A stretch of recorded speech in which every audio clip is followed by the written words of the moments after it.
रूस में एक चौंकाने वाली घटना हुई है। रूस यूक्रेन युद्ध के बीच मिलिशिया ग्रुप यानी भाड़े के सैनिक वाला ग्रुप जो अब तक रूस की तरफ से यूक्रेन युद्ध में उतरा हुआ था और जो बाखमुत की खूनी लड़ाई में शामिल था, उसने विद्रोह कर दिया है। और हालात यहां तक पहुंच गए हैं कि राष्ट्रपति पुतिन ने कहा है कि ये पीठ में छुरा भोंकने जैसा है और इस पर कार्रवाई होगी। क्या हुआ है अब तक, वो आपको बताते हैं कि आखिर ये विद्रोह हुआ कैसे, क्यों हुआ। असल में खबरों के मुताबिक मॉस्को की तरफ ये वैगनर ग्रुप के लड़ाके जो हैं इस वक्त बढ़ रहे हैं। विद्रोहियों ने यूक्रेन युद्ध में पहले पर्याप्त हथियार नहीं मिलने की शिकायत की थी। कह रहे थे कि उनको पूरा हथियार नहीं मिल रहा है, इसलिए उनके लड़ाके लड़ नहीं पा रहे हैं। ग्रुप के प्रमुख येवजनी प्रिगोजिन ने हमले का आरोप लगाया है। ये हमला, उन्होंने ये कहा है कि ये जो हमला हुआ है वो रूसी सेना ने मेरे सैनिकों पर यूक्रेन में किया है, मिसाइल से किया है, और उनका कहना है कि इसमें बड़ी संख्या में उनके लड़ाके जो हैं वो मारे गए। अब इनका ये भी आरोप है कि इस तरह से ये जो साजिश हुई है वो सेना की तरफ से हुई है, लेकिन रूस ने इस आरोप को नकार दिया है। रूसी रक्षा मंत्री सर्गेई शोइगु ने साजिश की है, वो मुझसे बात करें, ये प्रिगोजिन का कहना है, लेकिन बात करने को प्रिगोजिन तैयार नहीं है।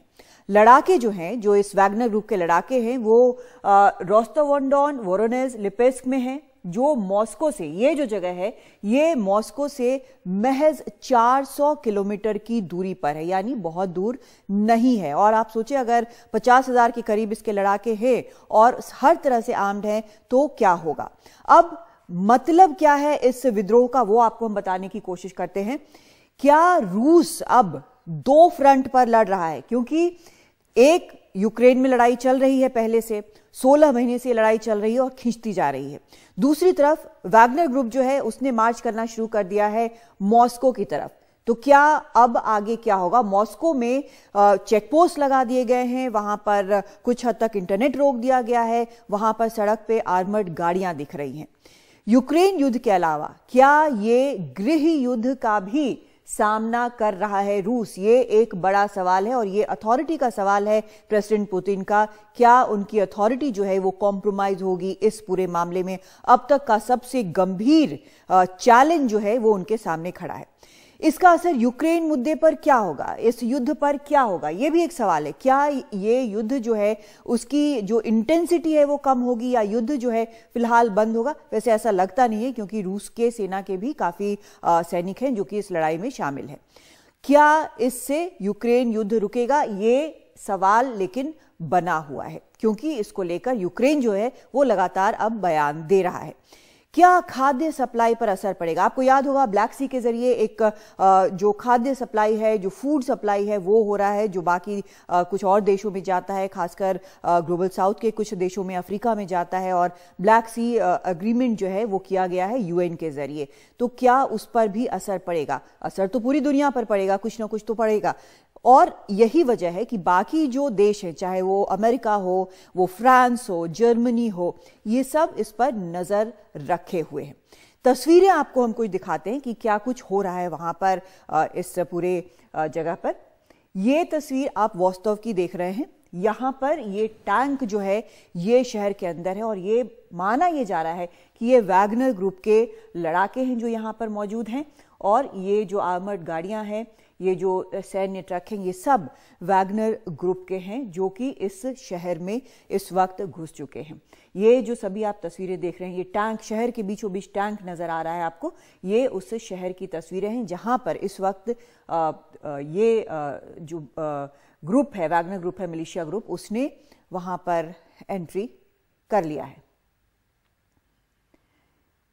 ये अब दूसरी तस्वीर है, ये सेंट पीटर्सबर्ग की तस्वीर है। यहाँ पर ये वैगनर ग्रुप का एक हेडक्वार्टर है, यहीं पर वो बेस्ड है। तो इसके आगे रूस की पुलिस जो है वो गश्त कर रही है। यहाँ पर बड़ा पुलिस प्रेजेंस रूस का नजर आ रहा है। बेस वैगनर ग्रुप का सेंट पीटर्सबर्ग में है। इसको एक तरह से सेंट पीटर्सबर्ग का गैंग भी कहा जाता है। तो यहाँ पर अब यहाँ पर रूस की पुलिस जो है लगाई गई है, लगातार गश्त कर रही है। और ये फिर से हम आपको दिखा रहे हैं वोस्तोव सिटी जो है, वहां पर ये वैगनर ग्रुप के जो लोग हैं वो पहुंचे हुए हैं। वहां का जो मिलिट्री हेडक्वार्टर है जो कि रूसी सरकार का है, वहां पर ये सभी बैठे हुए हैं। वैगनर ग्रुप के प्रमुख भी नजर आ रहे हैं, बाकी वहां पे लोग नजर आ रहे हैं। दावा यह है कि इन्होंने इस जगह पर, इस मिलिट्री हेडक्वार्टर पर कब्जा कर लिया है, इस शहर के मिलिट्री हेडक्वार्टर पर कब्जा कर लिया। एक तरह से ये चुनौती है, सीधे सीधे पुतिन को चुनौती है, जो कह रहे हैं कि ये देशद्रोह है। ये भी कहा गया है रूस की तरफ से कि अगर इनके जो लड़ाके हैं वो लड़ाई नहीं करेंगे तो उनको सुरक्षा की गारंटी दी जाएगी। इसका भी जवाब आया है कि कोई भी सरेंडर नहीं करेगा। तो ये एक बहुत मुश्किल स्थिति बनी है और ये जो वैगनर ग्रुप के लोग हैं वो कह रहे हैं कि पुतिन ने गलती की है। और ये भी इस शहर का एक ऑयल डिपो है। जैसे ही वैगनर ग्रुप के लड़ाके यहाँ पर घुसे, इस तरह से एक धमाका हुआ। अब एक्चुअली धमाका क्यों हुआ है, कैसे हुआ है, ये साफ नहीं है, लेकिन उस ग्रुप के मिलिशिया के घुसने के बाद ये धमाका हुआ और आग लग गई है। इस तरह से वहाँ के एक फ्यूल डिपो में जो वहाँ पर तेल जमा करता है। और ये सड़कों की वहाँ पर तस्वीरें हैं, किस तरह से आर्मर्ड गाड़ियाँ जो है लगातार चल रही हैं वहाँ पर। जो तीनों जो शहर और जो सबसे अभी ताज़ा जहाँ पर उनकी एंट्री की बात आई है वो है लिपिस्क शहर, और वहाँ से सिर्फ मॉस्को 400 किलोमीटर की दूरी पर है। तो मॉस्को में भी सुरक्षा के काफ़ी इंतज़ाम किए गए हैं और अब ये इंतजार हो रहा है कि आखिर वहां पर होता क्या है, किस तरह से इस सिचुएशन को हैंडल किया जाता है।